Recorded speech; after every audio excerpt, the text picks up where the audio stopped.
mereka rentan bila terkena, maka risiko fatalitasnya cukup tinggi. Ini adalah misalnya masyarakat lansia, penyandang penyakit-penyakit seperti diabetes, kemudian penyakit asma dan lain-lain. Saya mengajak kepada seluruh masyarakat untuk memperhatikan sekali mereka-mereka yang memiliki kerentanan, untuk dibantu, untuk diringankan. Bagi orang tua jangan sampai bepergian, bagi yang punya risiko karena penyakit bawaan didukung agar dimudahkan tidak harus pergi keluar.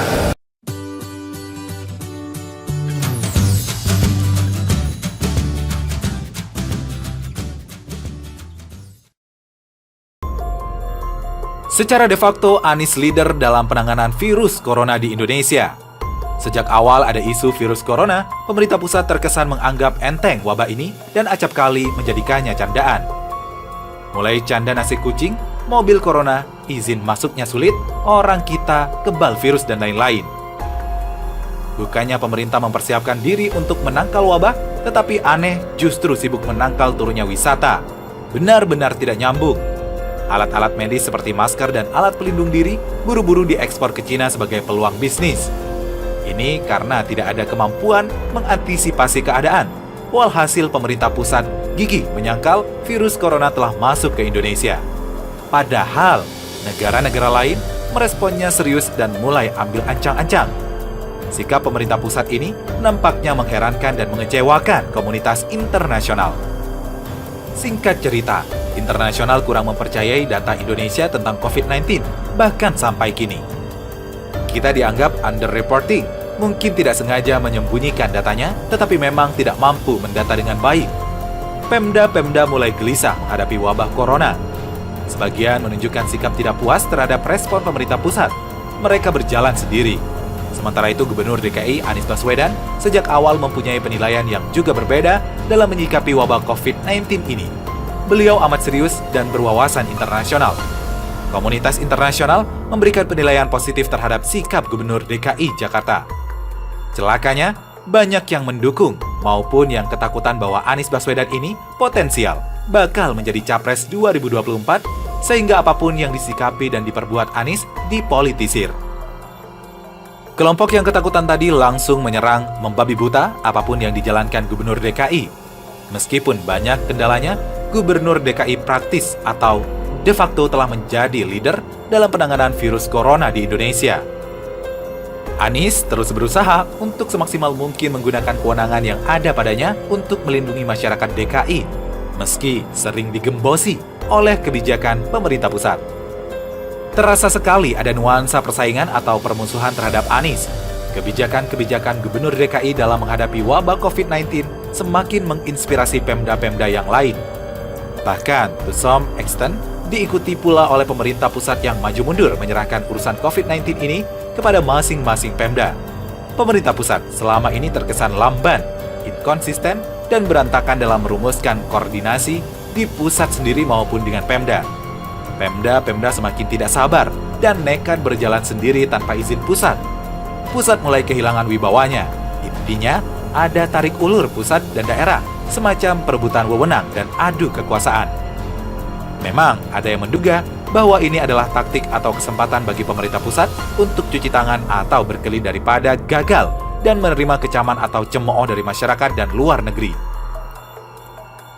Lebih-lebih, banyak spekulasi terutama yang datang dari luar negeri bahwa Indonesia akan menghadapi keadaan yang serius dalam wabah ini. Sementara langkah Gubernur DKI yang serius dan konsisten semakin menuai pujian dari kalangan diplomat asing dan komunitas internasional. Di tengah tekanan ini, Gubernur DKI semaksimal mungkin menggunakan kewenangan yang dipunyainya untuk mengutamakan keselamatan nyawa warga DKI dari COVID-19, bukan membangun pencitraan. Mirip dengan taktiknya ketika menghadapi penyetopan reklamasi Teluk Jakarta. Dia sabar dan berpengalaman menghadapi semua gangguan, rongrongan, dan tekanan. Jadi, ini bukan percobaannya yang pertama kali, meski jauh lebih berat.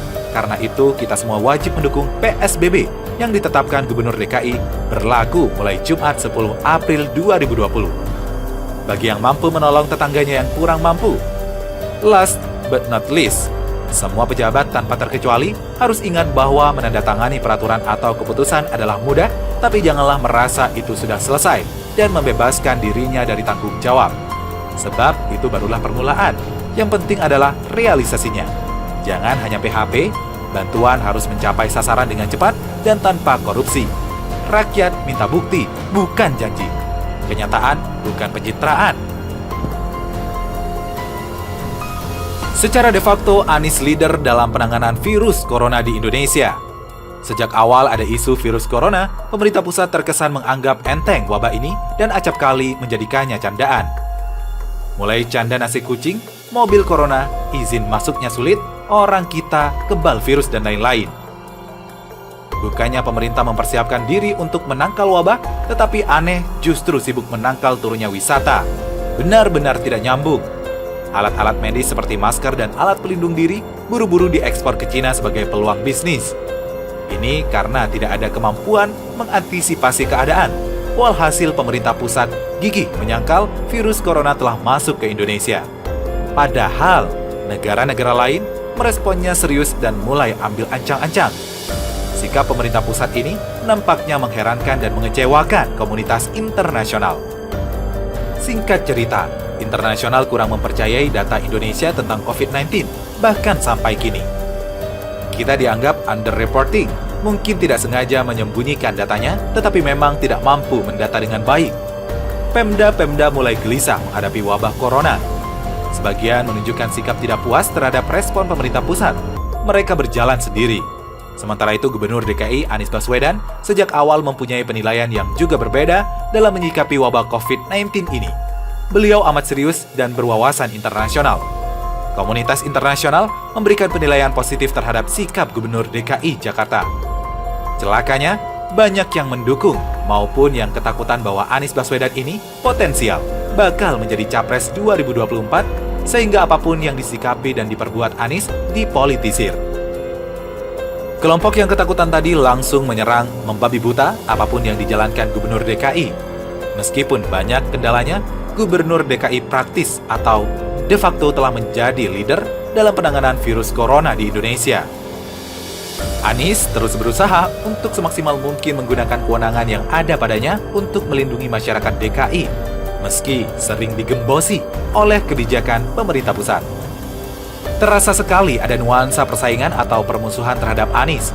Kebijakan-kebijakan Gubernur DKI dalam menghadapi wabah COVID-19 semakin menginspirasi pemda-pemda yang lain. Bahkan, to some extent, diikuti pula oleh pemerintah pusat yang maju mundur menyerahkan urusan COVID-19 ini kepada masing-masing pemda.